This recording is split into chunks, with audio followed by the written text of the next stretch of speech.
नमो भगवते वासुदेवाय। ओम नमो भगवते वासुदेवाय। ओम नमो भगवते वासुदेवाय। శ్రీమద్భాగవతం తృతీయ స్కందం 28వ అధ్యాయం భక్తి యోగానుష్ఠానమును గూర్చి కపిలుని ఉపదేశములు.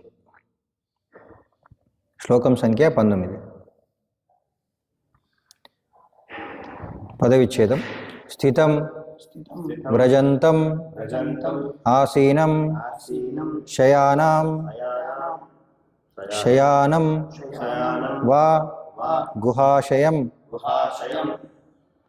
ప్రేక్షణీయ ఈహితం ధ్యాయేత్ శుద్ధభావేన చేతసా.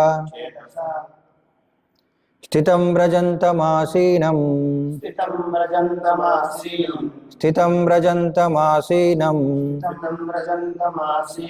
శయానం వా గుహాశయం ప్రేక్షణీయే హితం ధ్యాయేత్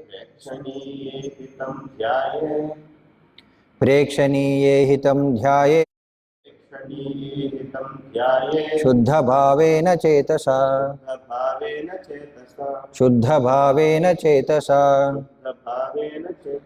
స్థితం వ్రజంతమాసీనం శయానం వా గుహాశయం ప్రేక్షణీయే హితం ధ్యాయేత్ శుద్ధభావేన చేతసా.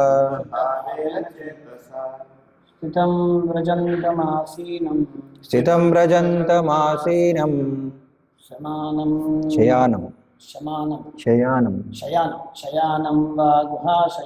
శయానం వా గుహాశయం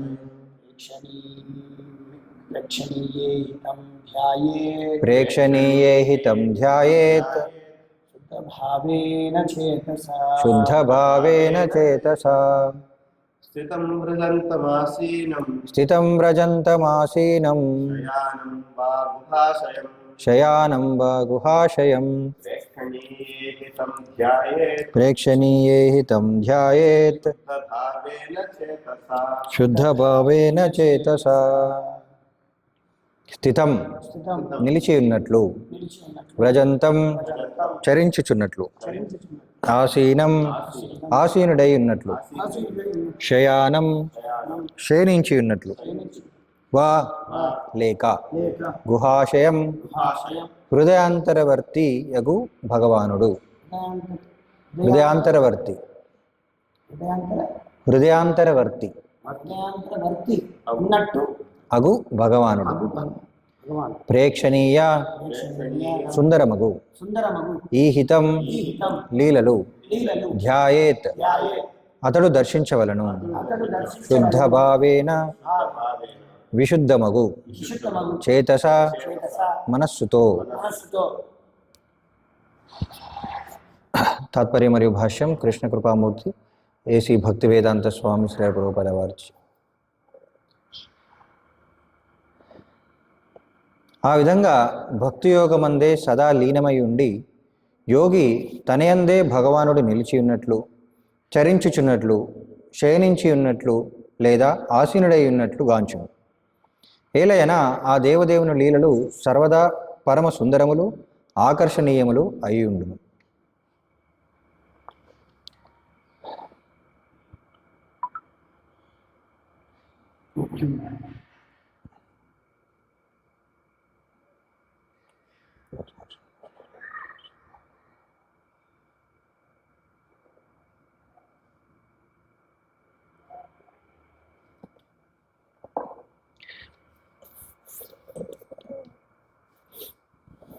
ఓకే. భాష్యం. అంతరమందు దేవదేవుని రూపమును ధ్యానించు విధానము మరియు అతని లీలలను మహిమలను కీర్తించు పద్ధతి రెండును ఒకటే. కానీ వాటి నడుమ గల ఒకే ఒక భేదమేమనగా భగవద్రూపమును అంతరమందు ధ్యానించుట కన్నను భగవల్లీలా శ్రవణమున మనస్సును నిలిపి లగ్నము చేయుట సులభతర మార్గం. ఏలయన భగవత్ చింతనము ఆరంభమైనంతనే, ముఖ్యంగా ఈ కలియుగం నందు మనస్సు చపలమగును. తీవ్ర కలవరము కారణమున మనస్సునందు భగవద్దర్శనమునకు ఆటంకము ఏర్పడును. కానీ భగవానుని దివ్యలీలల కీర్తనము జరిగినప్పుడు మనుజుడు దానిని బలవంతంగానైనా వినవలసి వచ్చును. ఆ కీర్తనము మనస్సునందు ప్రవేశించగానే యోగాభ్యాసనము అప్రయత్నముగా నిర్వహించినట్లగును. శ్రీకృష్ణుడు గోవులతోనూ గోపాలులతోనూ కలిసి పచ్చిక బయర్లకు వెల్లడి వైనమును శ్రీమద్భాగవతము వర్ణించుచున్నది. కేవలం ఆ వర్ణనలను శ్రవణము చేయటం ద్వారా చిన్న పిల్లవాడు సైతం భగవల్లీలను ధ్యానము చేయటం వలన కలిగేడి లాభమును పొందగలడు. శ్రవణము చేయటయందు మనస్సును సంలగ్నపరచుటయు ఇమిడి ఉన్నది. శ్రవణము చేయటయందు మనస్సును సంలగ్నపరచడము ఇమిడి ఉన్నది. కలియుగమునందు ప్రతి ఒక్కరూ భగవద్గీత యొక్క శ్రవణ కీర్తనములందు సదా నెలకొలవలనని శ్రీచైతన్య మహాప్రభు ఉపదేశించారు. మహాత్ములైన వారు సదా తన మహిమా గానమందే నిలకెనియుందురని శ్రీకృష్ణ భగవానుడు సైతము పలికియున్నాడు. ఇతరులు కేవలం శ్రవణము ద్వారా అదే ఫలితమును పొందగలరు. యోగమునందు భగవానుని దివ్య లీలల ధ్యానము అనగా అతడు నిలిచుండునను, చరించుచున్నను లేదా శయనించుచున్నను పరమావశ్యకము. యోగమునందు భగవానుని లీలా ధ్యానము పరమావశ్యకం. ఓం అజ్ఞానతిమిరాంధస్య జ్ఞానాంజనశలాకయ చక్షురున్మిళితమైన తస్మై శ్రీ గురవే నమః. నమో విష్ణుపాదాయ కృష్ణప్రేష్ఠాయ భూతలే శ్రీమతే భక్తి వికాస స్వామితి నామనే.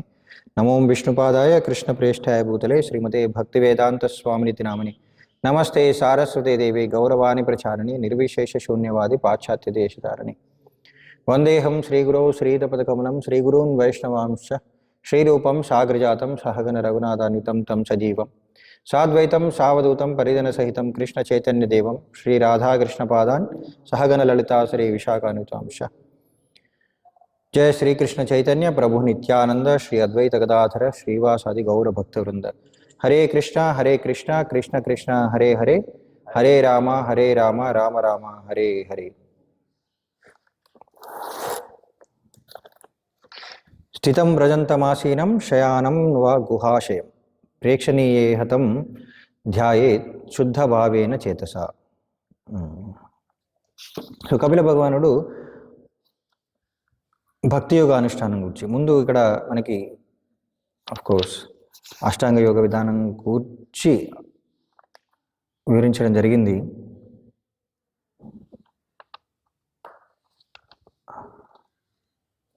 ఆసన పద్ధతుల్లో భగవంతుడిపైన ధ్యానం ఎలా చేయడం అనేది వివరించడం జరిగింది అనమాట. సో మరి దాని యొక్క ముఖ్య ఉద్దేశం ఏంటి?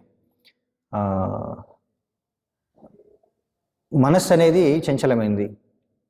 ఏ యోగ విధానమైనా సరే మొట్టమొదటిగా మనస్సును నియంత్రించడంతోనే ఆరంభమవుతుంది. సో మన మనస్సు నియంత్రించాలంటే అనేక యోగ విధానాల్లో అనేక పద్ధతులు వివరించబడ్డాయి. అష్టాంగ యోగ విధానంలో ఆసనాల ద్వారా ప్రాణాయామం ద్వారా మనస్సు నిగ్రహించడానికి ప్రయత్నిస్తారు. కానీ అందులో ఏ యోగ విధానమైనా సరే అంతిమంగా అది యోగ అవ్వాలంటే ఏంటి ముఖ్యం? భగవంతుని పైన ధ్యానం చేయడం. ప్రభువుల వారు ఎన్నోసార్లు చెప్తుంటారు, యోగా అంటే ఏదో శూన్యం పైనను లేకపోతే ఒక జ్యోతి ఒక జ్యోతి పైనను దృష్టి కేంద్రీకరించడం కాదు, మనసుని కేంద్రీకరించడం కాదు. సో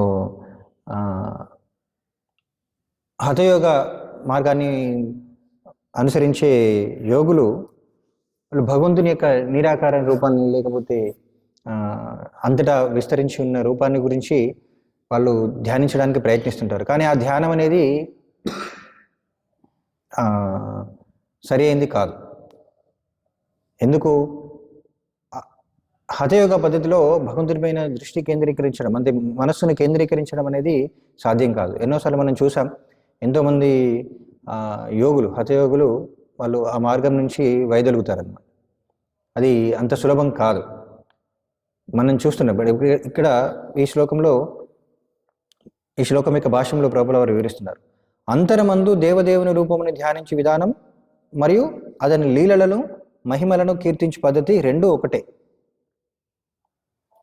లీలలను మహిమలను కీర్తించడం, భగవంతుని యొక్క నామాన్ని కీర్తించడం కూడా భగవంతుని పైన ధ్యానమే. ఎందుకంటే మనసు అనేది భగవంతుని గురించి భగవంతునిపైనే కేంద్రీకృతం అవుతుంది. ఎప్పుడు భగవంతుని యొక్క నామాన్ని జపించినప్పుడు కానీ, భగవంతుని యొక్క లీలలు శ్రవణం చేసినప్పుడు కానీ, భగవంతుని మహిమలు ఉన్నతమైన భక్తుల ద్వారా విన్నప్పుడు మనసు సహజ సిద్ధంగానే భగవంతుని పైన కేంద్రీకృతం అవుతుంది అన్నమాట.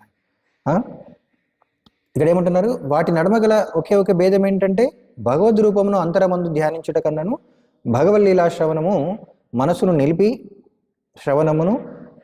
శ్రవణమున మనస్సును నిలిపి లగ్నం చేయట సులభతర మార్గం. ముఖ్యంగా కలియుగంలో భగవంతుని యొక్క లీలలను శ్రవణం చేయడం ద్వారా మనస్సును ఎక్కువగా కేంద్రీకృతం చేయొచ్చు, భగవంతుని పైన లగ్నం చేయొచ్చు. దేనికంటే మనసులో భగవంతుని యొక్క రూపాన్ని స్మరించడం కంటే కూడా ధ్యానం, భగవంతుని రూపం పైన ధ్యానం చేయడం కంటే కూడా భగవంతుని యొక్క లీలల గురించి, రూపాన్ని గురించి, నామాన్ని గురించి శ్రవణం చేయడం ద్వారా మనసుని ఎక్కువగా భగవంతుని పైన లగ్నం చేయొచ్చు, ముఖ్యంగా కలియుగంలో. ఎందుకంటే మనం చూసాం భగవద్గీతలో అర్జునుడే చెప్తుంటాడు, ద్వాపర యుగంలోనే అది భగవంతుని పైన ధ్యానం చేయడం అనేది అంత సులభం కాదు అనే విషయాన్ని చెప్తుంటాడు. సత్యయుగంలో చేసేవారు, ఎందుకంటే అప్పుడు కృత్రిమమైన వాతావరణం లేదు, సహజ సిద్ధమైన వాతావరణం ఉంది కాబట్టి అందరికీ అది సాధ్యమైంది. కానీ మనకి ద్వాపర యుగంతో తర్వాత యుగాల్లో ధ్యానం అనేది అంత సులభతరం కాదు అని అర్జునుడే మనకు చెప్పడం జరిగింది అన్నమాట. సో మరి కలియుగంలో ముఖ్యంగా భగవంతుని యొక్క నామస్మరణ, భగవంతుని యొక్క లీలా శ్రవణం అనేది భగవంతుని పైన మన మనస్సును లగ్నం చేయడానికి చాలా సులభమైన మార్గం. ఒక విధంగా చెప్పాలంటే కలియుగంలో ఏకైక మార్గం అని చెప్పచ్చు. ఇంకా మనం ఎప్పుడు కూడా కలియుగంలో మనం అది ఎక్కడా చూసుండలేదు. ఎవరు కూడా భగవంతుని పైన ధ్యానం చేసి, మనసులో ధ్యానం చేసి భగవంతుని సాక్షాత్కరింపజేసుకోవడం అనేది మనం ఎక్కడ చూసుండలేదు. సో కాబట్టి ఇక్కడ ప్రభువు వారు ఏమంటున్నారు, భగవంతుని నామస్మరణ కూడా భగవంతుని పైన ధ్యానం చేయడమే. సో నామం అనేది సహజంగానే మనసును పవిత్రం చేస్తుంది. సో మనం చూస్తుంటాం, మనం ఏంటి ఎవరు ఆచార్యుడు సనాతన గోస్వామి భగవంతుని లీలల్ని ధ్యానం చేస్తుంటే భగవంతుడికి నైవేద్యం అర్పిస్తున్నట్లు ధ్యానం చేస్తుంటాడు. ఆ ధ్యానంలోనే వేరుగా ఒక బ్రాహ్మణుడు, దక్షిణ భారతదేశంలో ఒక బ్రాహ్మణుడు భగవంతుని పైన ధ్యానం చేస్తూ, అంటే భగవంతునికి ఆయనకి అన్ని వసతులు లేవు, భగవంతునికి సేవ చేయడానికి, భగవంతుని పూజించడానికి వసతులు లేవు, కానీ మనసులోనే ధ్యానిస్తాడనమాట. ఏమని? ఆయన భగవంతునికి పాయసాన్ని నివేదించినట్లు ఆయన స్మరిస్తుంటాడు. మరి అది కూడా ప్రామాణికమే, అలా కూడా చేయొచ్చు. శాస్త్రాల్లో మనకు అది కూడా చెప్పబడింది. భగవంతుడిని మనకి నేరుగా విగ్రహారాధన చేయలేకపోవచ్చు. విగ్రహారాధన చేయడం అనేది కనిష్ట స్థాయిలో ఉన్న భక్తులకి తప్పనిసరి, చాలా ముఖ్యం విగ్రహారాధన. ఎందుకంటే మన లాంటి వాళ్ళకి సాధకులకి భగవంతుడిని మనసులో ధ్యానించడం అనేది సాధ్యం కాదు. ఎందుకు? ఎన్నో ఇతర విషయాల చేత మనం కలత చెందుతుంటాం, మన మనసు అనేది దారి తప్పుతుంటుంది. కానీ భగవంతుని యొక్క రూపాన్ని చూసినప్పుడు భగవంతుని యొక్క రూపాన్ని మనం గుర్తుంచుకోవచ్చు. భగవంతుని దర్శించుకున్న తర్వాత మనం అలాగే స్మరించవచ్చు, భగవంతుని రూపాన్ని స్మరించవచ్చు. మనం ఎన్నోసార్లు చూస్తుంటుంటాం. ఎప్పుడైనా సరే బృందావనం కానీ మాయాపూర్ కానీ వెళ్ళినప్పుడు ఎలా ఉంటుందో, ఎంత రాధామాధవ్ ఎంత అందంగా ఉన్నారు, రాధా శ్యామసుందర్ ఎంత అందంగా ఉన్నారు, ఈరోజు ఇలాంటి పూలతో అలంకరించారు, భగవంతుని యొక్క వస్త్రాలు ఈ రంగులో ఉన్నాయి కదా, చర్చిస్తుంటారా లేదా భక్తులు? చూడండి, అక్కడ ఉన్నప్పుడేనే కాదు, బయటకు వచ్చిన తర్వాత కూడా మళ్ళీ ఎన్నోసార్లు తర్వాత మళ్ళీ స్మరిస్తూ గుర్తు చేసుకుంటూ ఇతర భక్తులతో చర్చిస్తుంటాం. మరి అంతా కూడా ధ్యానమే, భగవంతుని రూపపైన ధ్యానం చేయడమే. భగవంతునికి సేవ చేసే వాళ్ళు కూడా ఎవరైతే భగవంతునికి అలంకరిస్తున్నారో, ఎవరికి పూజిస్తున్నారో వాళ్ళు కూడా భగవంతుడి పైన ధ్యానం చేయొచ్చు. భగవంతునికి రేపు ఎలా నేను అలంకరించాలి, ఈరోజు అలంకరించిన దానిలో ఇంకా ఎలా మనం దాన్ని మెరుగుపరచవచ్చు అని అనేక విధాలుగా ఆలోచిస్తూ ఉండొచ్చు అన్నమాట. కానీ కేవలం మనసులోనే స్మరించడం అంటే ఎలా ఉంటుంది? అలా అవన్నీ ఆలోచించలేము. ఆలోచించవచ్చు. ఇంతకుముందు చెప్పినట్లు ఆ దక్షిణ భారతదేశంలో బ్రాహ్మణుడు అలా స్మరిస్తూనే భగవంతునికి నైవేద్యం చేసినట్లు మనసులోనే స్మరిస్తున్నాడు. కానీ అది అందరికీ సాధ్యమా? సాధకులకు సాధ్యం కాదు. అది ఆ బ్రాహ్మణుడు అక్కడ అని ఎందుకు ఉదాహరణ ఇచ్చారంటే, ఆయన భక్తి మార్గంలో చాలా పురోగమించిన స్థాయిలో ఉన్నాడు, ఉన్నత స్థాయిలో ఉన్నాడు కాబట్టి ఆయనకు అది సాధ్యమైంది. కానీ సాధకులకు, కనిష్ట మధ్యమ స్థాయిలో ఉన్న సాధకులకు అది ఉద్దేశించబడింది కాదు. అలాంటి విధానం ఉద్దేశించబడింది కాదు. సో అలాంటి ఆ స్థాయికి చేరుకోవడానికి ఎప్పుడు కూడా మనం ఏం చేసినా సరే భగవంతుని స్మరించే స్థాయికి వెళ్ళడానికే మనం ఈ సాధన చేయాలి. అలాంటి వాళ్ళకి విగ్రహారాధన, నామస్మరణ ఇవన్నీ కూడా అవసరం. కోర్స్ నామస్మరణ, భగవంతుని లీలాశ్రవణం అనేది సాధకులకనే కాదు, కనిష్ట స్థాయిలో ఉన్న వాళ్ళకనే కాదు, ఉత్తమ స్థాయిలో ఉన్న వాళ్ళకి మనకి శాస్త్రాలు ఏం చెప్తున్నాయంటే మోక్షం పొందిన తర్వాత కూడా భగవంతుని లీలాశ్రవణం చేయాల్సిందేనంట. చేయాల్సిందనే కాదు, వాళ్ళకి సహజంగానే లీలాశ్రవణం చేయాలనిపిస్తుంది. అది సహజమవుతుంది, సహజమైపోతుంది. ఎప్పుడు మోక్షం భగవంతుని ధామానికి వెళ్ళిన తర్వాత కూడా భగవంతుడి నుంచి ఇంకా ఇంకా వినాలనిపిస్తుంది, ఇంకా ఎక్కువగా అనిపిస్తుంది. అది కేవలం సాధన స్థాయిలో మాత్రమే భగవంతుని నామస్మరణ చేయాలి, తర్వాత అవసరం లేదు. సాధన స్థాయిలో మాత్రమే భగవంతుని లీలాశ్రవణం చేయాలి, తర్వాత అవసరం లేదు కాదు.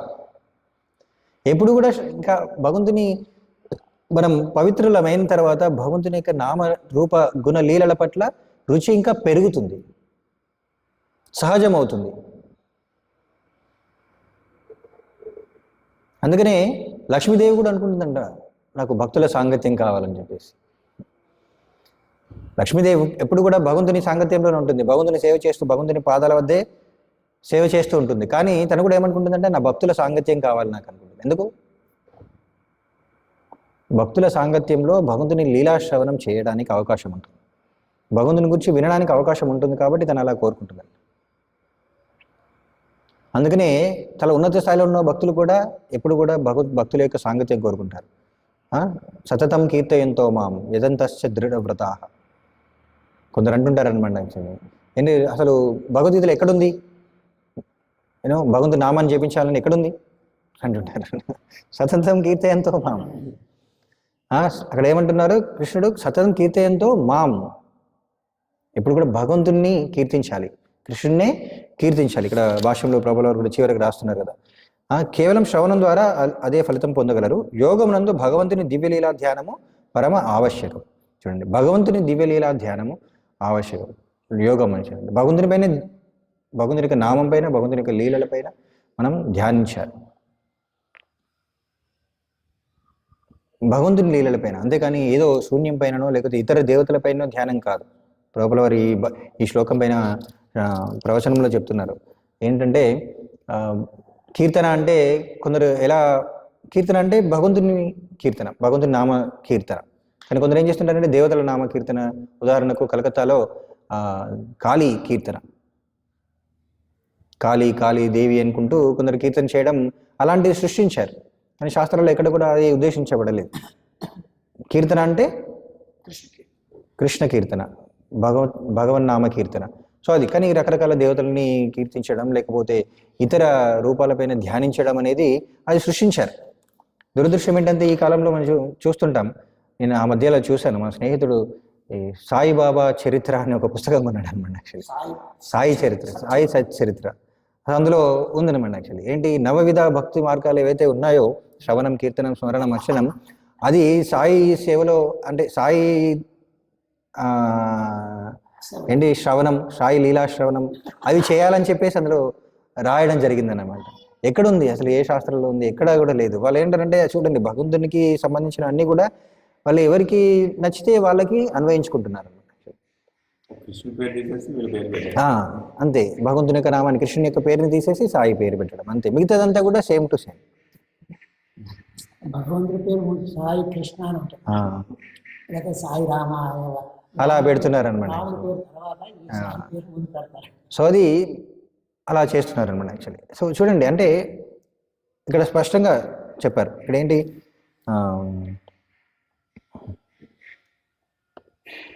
స్థితం వ్రజంతమాసీనం శయానం వా గుహాశయం. చూడండి, గుహాశయం అంటే హృదయాంతరవర్తియగు భగవానుడు. హృదయంలో ఉన్న భగవానుడు ఎవరు? పరమాత్మ. పరమాత్మ కృష్ణుడే. క్షీరోదక సాయి విష్ణు. సో పరమాత్మ కృష్ణుడే మన అందరి హృదయాల్లో ఉన్నాడు. మరి ఆయన పైన ధ్యానం చేయాలని చెప్పింది. ఎలా? స్థితం వ్రజంతం ఆసీనం శయానం. భగవంతుడే మన హృదయంలో ఉన్నట్లు ఆయన. చూడండి, ఆయన కేవలం అలా ఒక జ్యోతిగానో లేకపోతే నిరాకార రూపంలోనే కాదు, ఇక్కడ కూర్చుని ఉన్నట్లు, నడుస్తున్నట్లు, తర్వాత అలా నిల్చుని ఉన్నట్లు, తర్వాత శయనించినట్లు. అంటే ఒక రూపం ఉంటేనే కదా ఎవరైనా కూర్చోవడం, నిలబడడం, నడవడం, శయనం అనేది ఉంటుంది. అవునా కదా?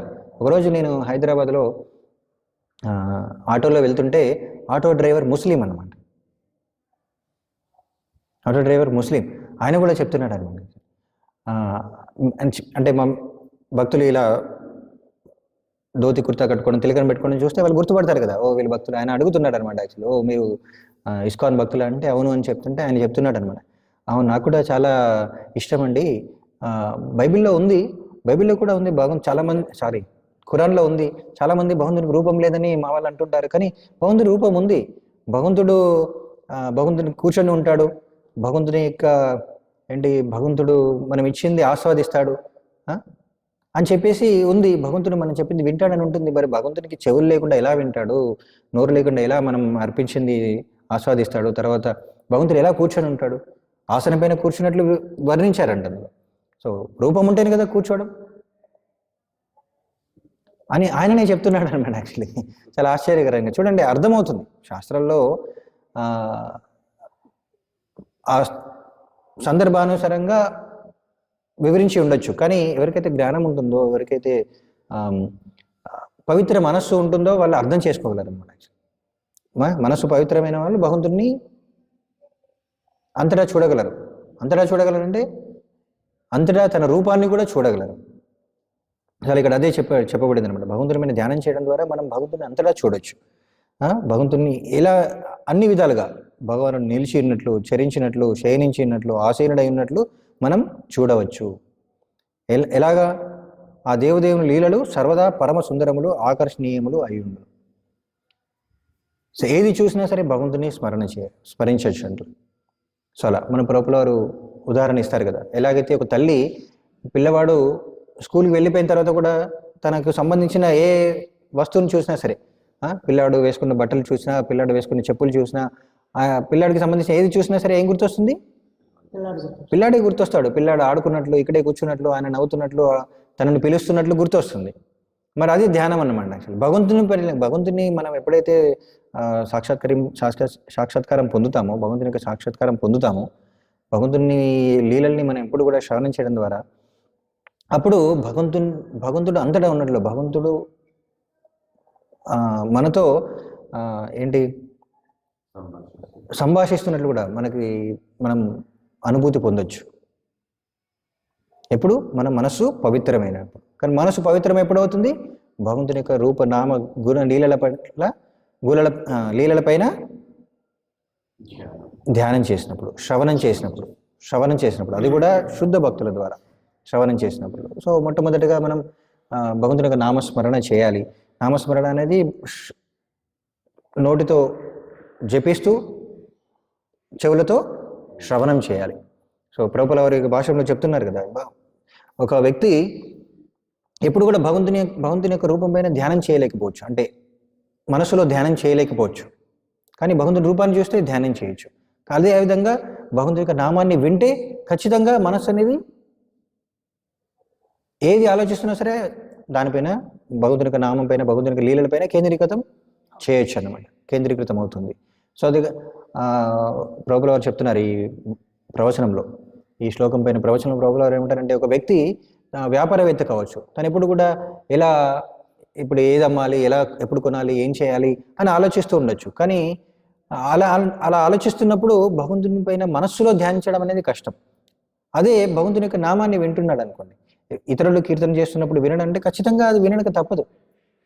తనే జపించినా సరే భగవంతుని మనసు ఖచ్చితంగా దానిపైకి, భగవంతుని యొక్క నామానిపైకి, రూపంపైకి మరలించవచ్చు అనమాట యాక్చువల్లీ. సో ఎంతోమందిని మనం చూస్తుంటాం. ఎలా ఇప్పుడు కూడా ఎంతోమంది సాధకులు ఈ కృష్ణ చైతన్య సంఘంలో ఎంతోమంది సాధకులు ఇప్పుడు కూడా మనం చూస్తున్నాం. వాళ్ళు రకరకాల పనులు చేసుకుంటూ ఉండొచ్చు. ఏ పని చేసుకుంటున్నా సరే భగవంతుని నామాన్ని జపించవచ్చు. మనసు అనేది ఆటోమేటిక్గా భగవంతుని పైన కేంద్రీకృతం చేయొచ్చు అనమాట. సో అలా ఇక్కడ ప్రభువుల వారు ఏం రాశారు భాష్యంలో చూడండి. శ్రీకృష్ణుడు గోవులతోనూ గోపాలులతోనూ కలిసి పచ్చిక బయలకు వెళ్ళే వైనమును శ్రీమద్ భాగవతం వర్ణించుతున్నది. కేవలం ఆ వర్ణనలను శ్రవణం చేయటం ద్వారా చిన్న పిల్లవాడు సైతం భగవల్లీలను ధ్యానం చేయటం వలన కలిగే లాభమును పొందగలడు. చూడండి, చిన్న పిల్లలు కూడా వాళ్ళకేం శాస్త్రాలు చదవమంటే అర్థం చేసుకోలేరు, ధ్యానం చేయమంటే ఒక దగ్గర కూడా కూర్చోలేరు. కానీ కీర్తన జరిగితే మాత్రం వెంటనే నృత్యం చేస్తుంటారు. మనం చూస్తుంటాం. మన ఎవరు రోహిణి తనయ వాళ్ళ తమ్ముడు ఎలా కీర్తన చేస్తుంటారు. వాళ్ళకి అర్థమవుతుందా? శాస్త్రాలు ఏమి అర్థం కావు. భగవంతుడి మీద ధ్యానం చేయమంటే అసలు ధ్యానం అంటే ఏంటో కూడా వాళ్ళు అర్థం చేసుకోలేని స్థితిలో ఉన్నారు. కానీ నామ కీర్తన జరిగేటప్పుడు మాత్రం నృత్యం చేస్తుంటారు. వాళ్ళు ఇంకేం ఆలోచించలేరు. సో అలా చిన్న పిల్లవాళ్ళు కూడా భగవంతుని పైన ధ్యానం చేయొచ్చు. సో అలా అది భక్తి మార్గంలో మాత్రమే అది సాధ్యమవుతుంది అనమాట. అష్టాంగ విధానం, ఈ హఠయోగ విధానం కూడా ప్రామాణికమైంది. కానీ అది కలియుగంలో సాధ్యం కాదు. కేవలం సత్యయుగంలో అలా చేసేవారు, సాధ్యమయ్యేది. కానీ అదంతా అందరికీ సాధ్యం కాదు. చాలా ఉన్నత స్థాయిలో ఉన్న వాళ్ళకి మాత్రమే సాధ్యమవుతుంది. సో కాబట్టి భగవంతుని నామస్మరణ అనేది చాలా చాలా ముఖ్యంగా కలియుగంలో. సో అది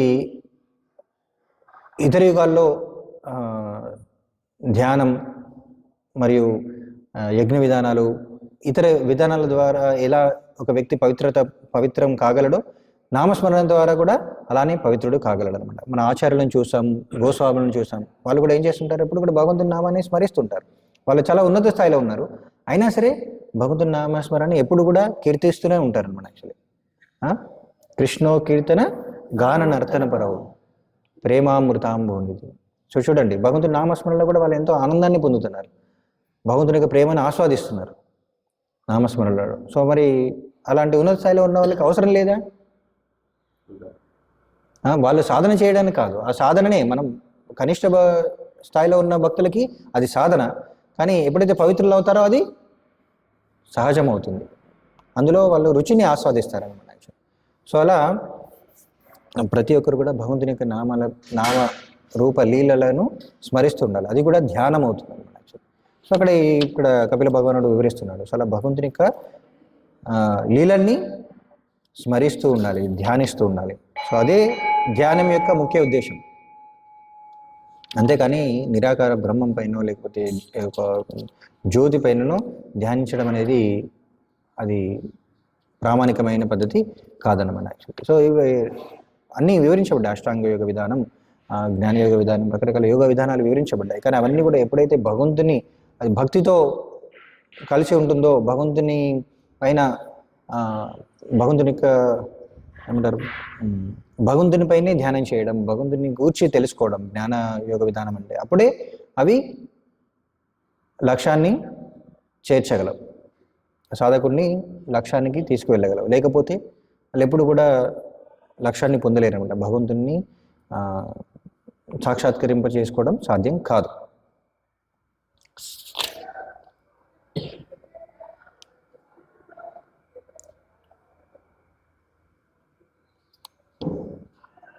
ఇక్కడ ఏం చెప్తున్నారు? కలియుగం నందు ప్రతి ఒక్కరూ భగవద్గీత యొక్క శ్రవణ కీర్తనములందు సదా నెలకొనవలనని శ్రీ చైతన్య మహాప్రభు ఉపదేశించిరి. మహాత్ములైన వారు సదా తన మహిమా గానమందే నెలకొని ఉందిరని శ్రీకృష్ణ భగవానుడు సైతం పలికి ఉన్నాడు.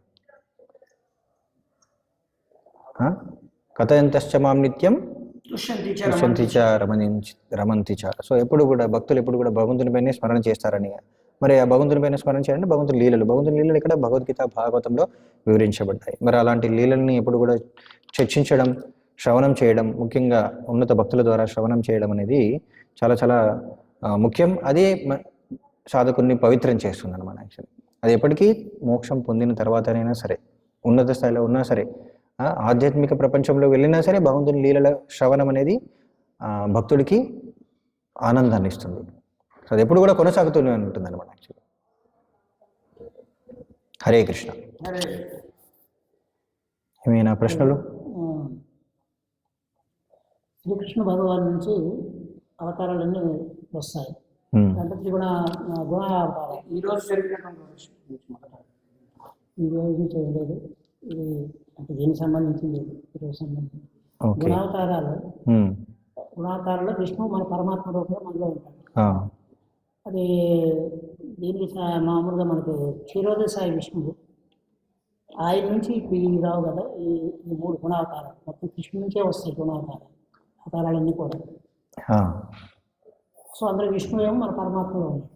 బ్రహ్మ విష్ణు మహేశ్వరులు, విష్ణు మన ఆత్మరూపంలో మన హృదయంలో. యాక్చువల్లీ విష్ణు అంటే ఇక్కడ గర్భోదక సాయి విష్ణు, కారణోదక సాయి విష్ణు, క్షీరోదక సాయి విష్ణు. సో ముగ్గురు ఒకటే. కానీ ముఖ్యంగా మీరు అన్నట్టు ఏంటంటే బ్రహ్మ విష్ణు మహేశ్వరులలో మరి ఏ విష్ణు అంటే మీరు అన్నట్టు క్షీరోదక సాయి విష్ణువే. బట్ అంతకంటే ముందు గర్భోదక సాయి విష్ణు, తర్వాత కారణోదక సాయి విష్ణు కూడా ఉన్నారు. సో అలా అంటే కృష్ణు నుంచి వచ్చారంటే అన్ని అవతారాలు కృష్ణు నుండే వచ్చాయి. కానీ ఒక విస్తరణ నుండి స్వాంశ ఏమంటారు, కళ అయితే అంశ అండ్ కళ. సో అంశ అంటే భగవంతుడి నుంచి స్వయంగా విస్తరణ, కళ అంటే ఏంటంటే విస్తరణ యొక్క విస్తరణ. సో అలా మనం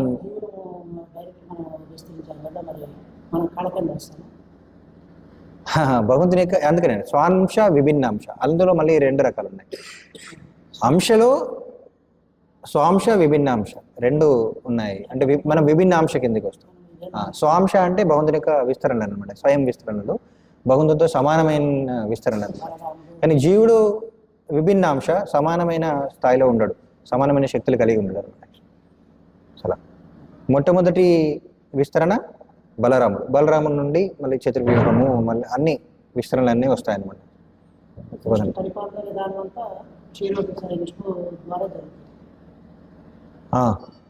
అవును.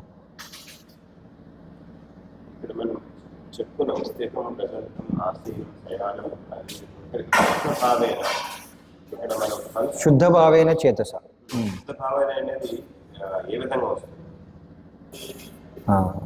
సదా లీనమైంది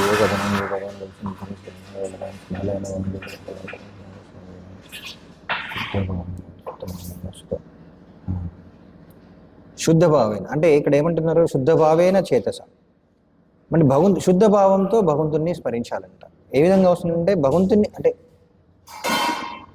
సాధన స్థాయిలో మొట్టమొదటి స్థాయిలో మనసు అనేది పూర్తి పవిత్రంగా ఉండకపోవచ్చు. బట్ భగవంతునికి నామాన్ని జపించడం ద్వారా, భగవంతునికి లీలని స్మరించడం ద్వారా మనస్సు పవిత్రం అవుతుంది. అది ఎలా అంటే భగవంతుని గురించి భగవంతుని యొక్క లీలాశ్రవణం చేయడం ద్వారా మనకి భగవద్ విజ్ఞానం ఏమంటారంటే దాన్ని అద్వయ జ్ఞానం. అద్వయ జ్ఞానం భగవంతుని ఆధ్యాత్మిక జ్ఞానం అంటే భగవంతుని యొక్క లీలా తత్వజ్ఞానం, భగవంతుని గురించి పూర్తిగా తత్వపరంగా అవగాహన అనేది భగవంతునికి లీలాశ్రవణం ద్వారా వస్తుందన్నమాట. అప్పుడు మనస్సు సహజంగానే పవిత్రం అవుతుంది. అది శుద్ధ చేతన అంటే అప్పుడు మనకు తెలుస్తుంది అనమాట ఎవరు ఏంటి అని అర్థమవుతుంది. ఉదాహరణకు చూసినట్లయితే నిన్ననే నేను ధ్రువ మహారాజు ప్రార్థనలో చదువుతున్నాను. ధ్రువ మహారాజు మొట్టమొదటిగా ఏంటి, ఆయన భౌతికమైన కోరికతో భగవంతుని పైన ధ్యానం చేయడం జరుగుతుంది. తర్వాత భగవంతుని ఎప్పుడైతే ధ్రువ మహారాజు దర్శించుకుంటాడో ఆయన ప్రార్థనలో చెప్తున్నాడు ఏంటి, మొట్టమొదటిగా నిన్ను అంతటా విస్తరించి ఉన్న రూపంలో నేను ధ్యానించాను, నాకు అదే తెలుసు. అంటే భగవంతుడు అంటే ఆయన ఏమనుకున్నాడు అంటే అంతటా విస్తరించి ఉన్నాడు, ఈ భౌతిక ప్రపంచంలో విశ్వరూపంలో విస్తరించి ఉన్నాడని అనుకున్నాడంట. కానీ ఎప్పుడైతే ఆ భగవంతుని నేరుగా తన ముందు దర్శించుకున్నాడో ఆయనకు అప్పుడు అర్థమైందన్నమాట, ఓ అసలు నీ నిజమైన రూపం ఇది అని ధ్రువుడు అర్థం చేసుకున్నాడంట. అంటే భగవంతుడు అంతరం విస్తరించి ఉన్నాడు కూడా తన శక్తుల ద్వారా. కానీ భగవంతునికి స్వయం రూపం కూడా ఉంది. అప్పుడు ఆయన సాక్షాత్కారం పొందగలిగాడు, నేరుగా సాక్షాత్కారం పొందగలిగాడు. ఆయన కళ్ళెదుట చూడగలుగుతున్నాడు. ధ్రువుడు అలా చెప్తున్నాడు అనమాట. ముందు నేను భగవంతుడు అంటే అంతరా విస్తరించి ఉన్నాడు అని అనుకున్నాను, నాకు అంత మాత్రమే అవగాహన ఉంది. కానీ తర్వాత భగవంతుడి రూపాన్ని కూడా దర్శించుకోగలుగుతున్నాడు అనే ఆయన యొక్క అవగాహన అనేది మారిపోయింది కదా. అలా మనం ఏంటంటే మన భగవంతునికి లీలా శ్రవణం చేసినప్పుడు ఏంటంటే తత్వపరంగా మనం అర్థం చేసుకుంటాం. భగవంతుడు ఇలా ఉంటాడు, అలా ఉంటాడు. అలానే మనం ఆ విధమైన లీలల అవగాహనతో, తత్వ అవగాహనతో మనం భగవంతునికి సేవ చేస్తూ, భగవంతుని యొక్క నామస్మరణ చేస్తూ ఎప్పుడైతే మనస్సు పవిత్రం అవుతుందో మనం అది భగవంతుని సాక్షాత్కారం భగవంతుని యొక్క సాక్షాత్కారం పొందొచ్చు. భగవంతుని మనం కూడా దర్శించవచ్చు, భగవంతుని రూపాన్ని కూడా దర్శించవచ్చు.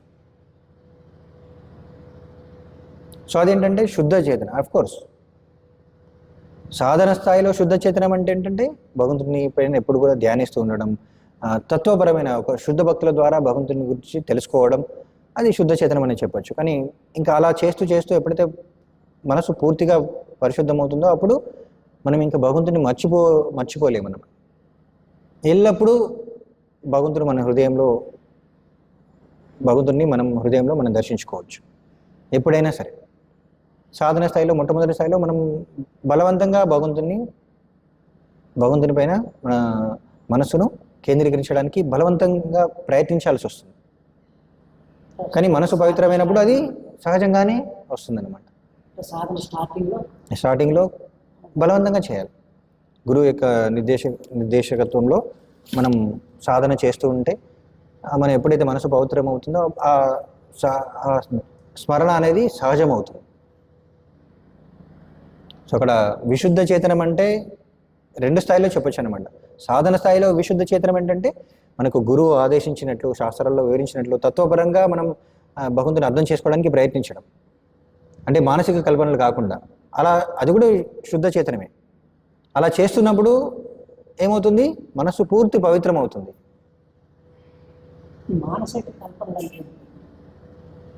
మానసిక ఏంటంటే తత్వ ఆధారం లేకుండా మనసుకు తోచిన విధంగా, శాస్త్రంలో వివరించిన విధంగా, ఆచార్యులు గురువు వివరించినట్లు కాకుండా మన అవగాహనకు అనుగుణంగా మనం ఆలోచించడం, అది మానసిక కల్పన. మన అవగాహనతో, భౌతిక అవగాహనతో మనం స్మరించడం అంటే ఆలోచించడం, అది మానసిక కల్పనలు అవుతుంది.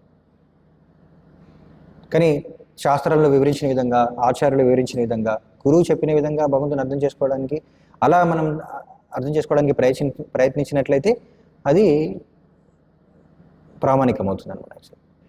మానసిక కల్పన కాదు. మనకు అర్థం కాకపోవచ్చు, శాస్త్రంలో వివరించింది మనకు అర్థం కాకపోవచ్చు, గురువు చెప్పింది మనకు అర్థం కాకపోవచ్చు. కానీ దాన్ని అలానే స్వీకరించి మనం గురువు చెప్పినట్లుగా మన సాధన చేస్తూ ఉంటే ఎప్పుడైతే మనస్సు పవిత్రమైపోతుందో దాన్ని మనం సాక్షాత్కారం పొందుతాం. అక్కడ ముందు ఏదైతే మనం శాస్త్రాల ద్వారా మనం విన్నాము, గురువు ద్వారా విన్నాము, ఆచార్యుల ద్వారా విన్నాము, మొట్టమొదటిలో మనకు అది అర్థం కాదు, అది సరైనదిగా మన అనిపించకపోవచ్చు. కానీ మనసు పవిత్రమైనప్పుడు దాన్ని మనం అంగీకరిస్తాం. దాన్నే సాక్షాత్కారం పొందడం అంటారు. ధ్యానం అనేది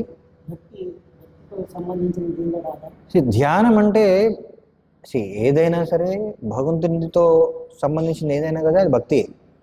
కానీ శాస్త్రాల్లో కూడా అన్ని భక్తి విధానాలు అంటే భగవంతునితో సంబంధం లేకుండా ఏది వివరించబడలేదు. కానీ దురదృష్టవశాత్తు ఏంటంటే కొందరు భగవంతుని యొక్క పూర్తి అవగాహన లేకపోవడం వలన ఆ ధ్యానాన్ని రకరకాలుగా వివరించడం జరిగిందనమాట. సో అలా కన్ఫ్యూజ్ అవుతుంటారు. అందుకని ప్రభుపాల వారు ఎప్పుడు కూడా ఏది వివరించినా సరే, అఫ్కోర్స్ ప్రభుపాల వారు వివరించింది కాదు, అదే అసలు శాస్త్రంలో ఏ విధానమైన ధ్యానయోగ విధానమైన, జ్ఞానయోగ విధానమైన అది భగవంతునితో సంబంధం లేకుండా లేదు. కానీ దురదృష్టవశాత్తు ఏంటంటే మధ్యలో ఎంతో మంది రకరకాల ఏమనొచ్చు రకరకాల నిరాకారవాదులు, నిర్విశేషవాదులు, రకరకాల వాళ్ళు అందరూ కూడా ఏం చేశారంటే వాటిని తప్పుద్రోవ పట్టించారండి. వాళ్ళు వారి యొక్క మీరు అన్నట్టు ఏంటంటే మానసిక కల్పన వలన వాళ్ళు భగవంతుని తీసేసి భగవంతుని పక్కన పెట్టేసి, అంటే భగవంతుని యొక్క సంపూర్ణ అవగాహన లేకుండా, భగవంతుని యొక్క రూపం అనే అవగాహన లేకపోవడం వలన వాళ్ళు నిరాకార తత్వం పైన ఇలా శూన్యవాదం వలన వాళ్ళు ఏం చేశారంటే ఆ ధ్యానం అనే దాన్ని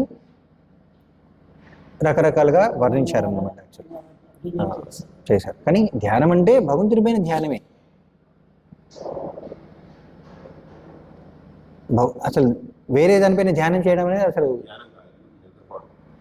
అంతే, ధ్యానం కాదన్నమాట. శాస్త్రంలో ఎక్కడ వివరించినా సరే, ఏ యోగ విధానమైనా సరే అది భగవంతునితో సంబంధించింది లేకుండా లేదు. కానీ అక్కడ సందర్భానుసారంగా ప్రతిసారి భగవంతుడిని చెప్పని అవసరం లేదు. కానీ అలా చెప్పకపోయేసరికి కొందరు తప్పుడుగా కూడా దాన్ని వివరించడం జరిగింది అనమాట. యాక్చువల్లీ వ్యాఖ్యానించడం జరిగింది, అంటే వేరే విధంగా కూడా వ్యాఖ్యానించడం జరిగింది అనమాట. సో అందుకని మళ్ళీ చెప్పాల్సి వస్తుంది. ధ్యానం అంటే భగవంతుడి మీద ధ్యానం చేయడానికి మళ్ళీ చెప్పాల్సి వస్తుంది. అసలు చెప్పని అవసరం లేదు. అసలు మొదటి నుంచి కూడా శాస్త్రాలు అందుకనే చెప్పారు. భగవంతుని అన్ని శాస్త్రాల యొక్క సారాంశం భగవద్గీత, భాగవతం స్పష్టంగా చెప్తుంది. భగవంతుడే, అన్ని తత్వాల యొక్క మూలం భగవంతుడే అని చెప్తుంది. జ్ఞాని అనేవాడు భక్తుడు కోవలోకి రాడా? జ్ఞాని అసలు జ్ఞానం అంటేనే భగవంతునికి సంబంధించి భగవతత్వ జ్ఞానం. జ్ఞానం అంటేనే భగవతత్వ జ్ఞానం. అది కాకుండా ఏది కూడా జ్ఞానం కాదు. మరి సోకాల్డ్ మధ్యలో ఏంటంటే జ్ఞానం అంటే కేవలం భౌతిక విషయ అవగాహన కూడా జ్ఞానమే అని చెప్పేసి వాళ్ళ కొందరు అలా చెప్తుంటారు అనమాట. అసలు భగవంతుని పక్కన అంటే భగవంతుని యొక్క సంపూర్ణ అవగాహన అంటే బ్రహ్మేతి పరమాత్మేతి భగవతత్వ విజ్ఞానం అవగాహన లేకపోవడం వలన జ్ఞానం అంటే ఏమనుకుంటున్నారంటే నిరాకార తత్వాన్ని అర్థం చేసుకోవడమే జ్ఞానం. భౌతికమైన జ్ఞానం కూడా అనరాదు అది. సో అది నిరాకార తత్వాన్ని అంతటా అర్థం చేసుకోవడం కూడా జ్ఞానం అని చెప్పేసి కొందరు అనుకుంటారు. అందరూ అన్నారు. కానీ నిజమైన జ్ఞాని అంటే భగవద్గీతలో వచ్చి కృష్ణుడు చెప్తున్నాడు కదా, జ్ఞానిత్ త్వేవైవ మే మతం, జ్ఞానిత్ ఆత్వైవ మే మతం. జ్ఞాని అంటే ఎప్పుడు కూడా నాతో సంబంధించిన నా గురించి అంటే భగవంతుని తత్వజ్ఞానం తెలుసుకున్నవాడే జ్ఞాని. జ్ఞాని అంటే భగవతత్వ విజ్ఞాని అనమాట. వాళ్ళందరూ కూడా భగవతత్వాన్ని చదువుతారు, కానీ భగవంతుని యొక్క సంపూర్ణ అవగాహన వాళ్ళకి ఇంకా రాకపోవడం వలన వాళ్ళు పూర్తి జ్ఞానులు కాదనమాట. అంతగా భౌతిక ప్రపంచంలో మనం ఎంత జ్ఞానాన్ని సంపాదించినా భగవంతుని సెంట్రలైజేషన్ చేసుకొని మనం చేయకపోతే అది జ్ఞానం కింద రాదు, సంపూర్ణ జ్ఞానం కాదనమాట. హరే కృష్ణ. శ్రీమద్ భాగవతం కీ జయ, శ్రీల ప్రభుపాద కీ జయ.